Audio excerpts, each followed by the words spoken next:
How to publish your Base44 app on Play Store. Hey everyone, in this video, I'll show you how to publish your B44 app to the Google Play Store. Before we start, it's important to understand that you can directly upload a B44 app to the Play Store. That's because B44 apps are progressive web apps, not a native Android apps, and Google Play only accepts native applications. So to get your B44 app on the Play Store, you'll need to convert it into a native Android file, also known as an APK, and to do that, we'll use a third-party tool.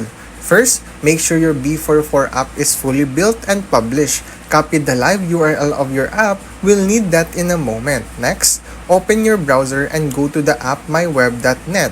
Create a new account or log in if you already have one. Once you're on the dashboard, click the Create New App. It will ask for your app name. Type the same name as your B44 app so users can recognize it easily. Then, it will ask for your website link. Paste the URL of your B44 app and click Continue. App My Web will now generate a preview of your native Android app.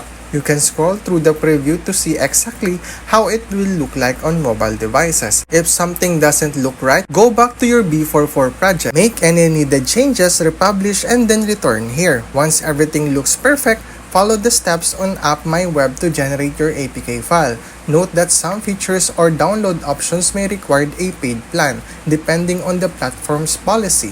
After your APK is ready, head over to the Google Play console. Create a new app listing. Fill out your app details and upload your APK file. When Google approves it, your converted B44 app will officially appear on the Google Play Store as a fully native Android application. And that's it, you've successfully published your B44 app to Google Play. Thanks for watching!